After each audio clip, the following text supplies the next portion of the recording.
जो भी आता है 2 लाइन उनके उसमें बोल दे, गले मिल ले, पार्क में घूम ले, अडानी को 2 कंपनियों का ठेका दे दे, बदले में पता नहीं देश का क्या क्या बेच दिया इन लोगों ने। बहुत चिंता है हम लोगों को देश की, इस वक्त जिस दौर से देश गुजर रहा है। मुझे लगता है कि आज़ादी के बाद से सबसे भ्रष्ट प्रधानमंत्री अगर कोई हुए हैं जिन्होंने देश को इतना लूटा है, तो वो आज मौजूदा प्रधानमंत्री हैं। और उसके ऊपर कम पढ़े लिखे हैं, उनको कुछ पता नहीं, कोई कुछ भी उनसे साइन करा के ले जाता है, किसी को कुछ पता नहीं चलता।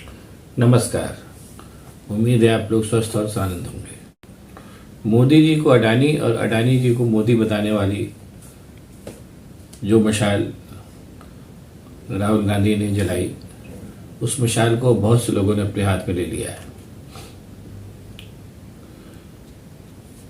अभी विधानसभा में, दिल्ली विधानसभा में अरविंद केजरीवाल ने इस बात की फिर चर्चा की और बड़े विस्तार से चर्चा की, और उस चर्चा को करने के दौरान उन्होंने कुछ भी ऐसा नहीं छोड़ा जो बाकी रह गया।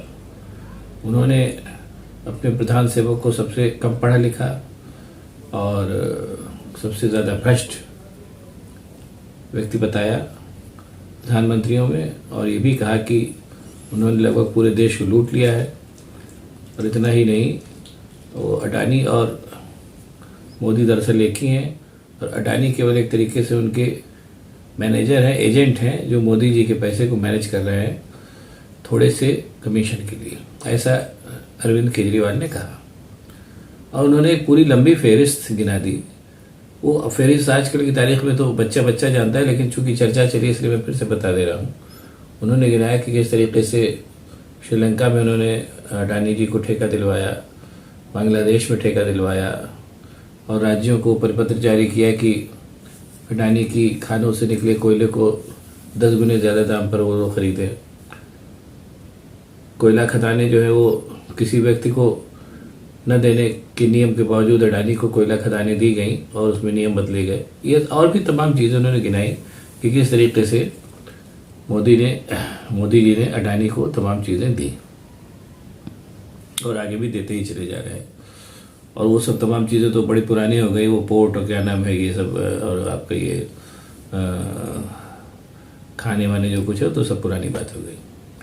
और बहुत ही कॉन्फिडेंटली उन्होंने इस बात को कहा कि 3-4 चीज़ें उन्होंने कही। और एक चीज़ उन्होंने ये भी बताई कि आज से जब प्रधान सेवक ने सत्ता संभाली थी तो उस समय अडानी की रकम जो नेटवर्थ जो थी 50,000 करोड़ रुपए थी, और आज की तारीख में 11.5 लाख करोड़ रुपए है। ये रुपए कहाँ से आए? देश को लूट करके ही ये रुपए अडानी के माध्यम से मोदी जी तक पहुंचे, ऐसा केजरीवाल जी ने कहा। और उन्होंने कहा कि कहीं न कहीं मुझे इस बात का भी संकेत है कि ये सब जो लूट मची हुई है, इस लूट के मचने में जो बाहर की विदेशी कंपनियां हैं वो ईस्ट इंडिया कंपनी की तरीके से मोदी जी से ऐसे तमाम लाभ ले जा चुकी हैं जो बाद में कालांतर में लोगों को पता चलेगा। और उन्होंने ये भी बताया कि किस तरीके से जितना टोटल लोन मोदी जी के आने के पहले करीब 55 लाख करोड़ रुपया भारत की सरकारों ने विदेशी बैंकों से लिया था, उसके दुगने से ज़्यादा करीब 90 लाख करोड़ रुपया मोदी जी ने अकेले अपने 7 साल के कार्यकाल में ले डाला लोन, जिसको हम लोगों को चुकाना पड़ेगा। और ये रुपया गया कहाँ, इसको कोई बताने वाला नहीं। ये जो करीब इतना रुपया मोदी जी ने अकेले अपने कार्यकाल में लिया, जो पिछले सारे प्रधानमंत्रियों के कार्यकाल से लगभग दोगुना है, इस रुपए का कोई हिसाब किताब बताने वाला नहीं, ऐसा अरविंद केजरीवाल ने कहा। अब ये सब बातें उन्होंने कही, तमाम लोगों ने सुनी। मीडिया का आजकल जमाना है, जो आदमी कुछ भी कहे तो सब लोग, लाखों लोग उसको सुनते हैं। नटशेल में उन्होंने कहा अपने अरविंद केजरीवाल ने कि मोदी सबसे अयोग्य और भ्रष्ट और कम पढ़े लिखे प्रधानमंत्री हुए हैं भारतीय लोकतंत्र में आज तक की डेट में। और दूसरी चीज़ जो उस पर उन्होंने बार बार एम्फेसिस किया वो ये है कि अडानी जो है वो केवल एजेंट है, असली सारा माल मत्ता अपने प्रधान सेवक महोदय नरेंद्र दामोदर दास मोदी जी का है। इस बात को उन्होंने कैटेगरिकली कहा। अब यहीं पर मैं एक चीज़ कहना चाहूँगा कि राहुल गांधी ने इसको मुद्दा लगभग बना ही दिया है कि अडानी जो है वो एक ऐसे इंडस्ट्रियलिस्ट है जिनको सरकार ने बनाया है, और उनको बनाने के लिए सरकार ने कोई कसर नहीं छोड़ी और किसी भी नियम कानून का पालन नहीं किया। ये सही बात है कि पहले के इंडस्ट्रीज भी सरकार की कृपा से ही आगे बढ़े, लेकिन इतना खुला खेल फर्रुखाबादी अडानी जी के मामले में ही अपने प्रधान सेवक ने किया, जैसा एक आम जन सामान्य जन धारणा सी भी बन गई है। और राहुल गांधी ने इसको बात को उठाया। राहुल गांधी ने इस बात को सबसे पहले एक तरीके से चुनावी मुद्दा बना दिया कि अडानी जो है मोदी के एजेंट है और मोदी उनके लिए कुछ भी करने को तैयार है। कहीं न कहीं ये पूरा का पूरा जो खेल है वो मोदी के संरक्षण में चल रहा है, ऐसा राहुल गांधी ने कहा। और इसके लिए उन्होंने कीमत भी चुकाई, उनकी संसदी भी गई और बंगला भी छीना, जिसका उनको फिलहाल देखने से कोई अफसोस दिखाई नहीं दे रहा है। उसी कड़ी को आगे बढ़ाते हुए अरविंद केजरीवाल ने बहुत कुछ कह डाला और इतने कड़े शब्दों में कह डाला जो अभी तक नहीं कहा गया था। अब यहाँ पर एक बात और होती है, एक कहावत है कि जब आप दर्द हद से गुजर जाता है तो दवा हो जाता है। ईडी और सीबीआई और इसके सबके छापों से शुरू में तो लोग डरे, लेकिन बाद में आफ्टर ऑल ये लोग भी नेता लोग हैं, इनको मालूम है कि ईडी सीबीआई केवल जांच एजेंसियां हैं, फांसी नहीं लटका देंगी, ज्यादा 5-6 महीने साल भर की जेल होगी, इससे ज्यादा कुछ नहीं। इस भय से भी अब भारत का विरोधी पक्ष जो है उभर चुका है। आओ सीबीआई आओ, ईडी आओ, ठीक है कोई बात नहीं, 6.5 महीने की जेल भी सही। केजरीवाल का ये जो भाषण है ये दोनों ही चीजें बताता है कि अब विरोधी दल जो है इस भय से भी उभर चुके हैं और साथ ही साथ इस बात पे आमादा हो गए हैं कि अडानी को चुनावी मुद्दा बनाना है।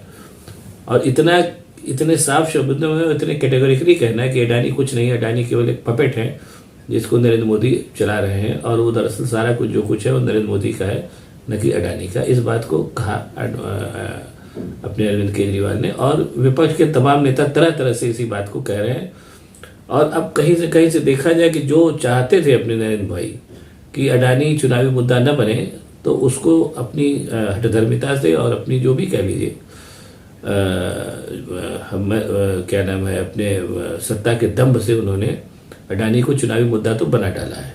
शुरुआत राहुल गांधी ने की, अरविंद केजरीवाल ने उसको बढ़ाया और भी कठिन और कठोर शब्दों में, और अभी देखिए लोग इसको कहाँ से लेकर के उड़ते हैं। अभी तो शुरुआत है, और जहाँ तक मुझे लग रहा है कि ये मुद्दा जो है अब अडानी जो है चुनावी मुद्दा बन चुके हैं, इस बात को कहने मुझे कोई संकोच नहीं है। और दूसरी बात यह है कि जो अगला आने वाला चुनाव होगा, अभी तक भारतीय लोकतंत्र में जितने भी चुनाव हुए हैं उसमें इंडस्ट्रियलिस्ट तो चुनावी मुद्दा बने हैं, लेकिन यह कि अडानी इटसेल्फ अपने आप में एक चुनावी मुद्दा अभी तक कोई इंडस्ट्रियलिस्ट इंडिविजुअली कोई चुनावी मुद्दा नहीं बना था, लेकिन अडानी अब की चुनावी मुद्दा बनेंगे, ये कन्फर्म है।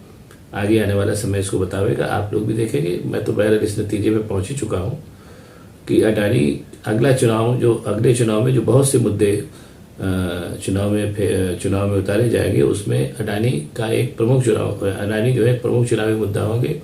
और जैसा अरविंद केजरीवाल ने कहा कि विपक्ष की पूरी कोशिश होगी कि अडानी के माध्यम से नरेंद्र मोदी को नाकारा, भ्रष्ट और बेईमान और अयोग्य प्रधानमंत्री साबित किया जाए। चुनाव की रणनीतियां बन चुकी हैं, चुनाव के मुद्दे तलाशे जाने शुरू हो चुके हैं। और मैं फिर इस बात को कह के बात खत्म करूंगा कि अडानी चुनावी मुद्दा बन चुके हैं, अब बस इसका परीक्षण होने बाकी है। जैसे जैसे चुनाव नज़दीक आएंगे आपको भी दिखाई देगा। अगर आपको ये मेरा वीडियो पसंद आए तो इसको शेयर करिए, सब्सक्राइब करिए, मेरे चैनल को लाइक करिए, उसको सब्सक्राइब भी करिए। बहुत बहुत धन्यवाद, नमस्कार।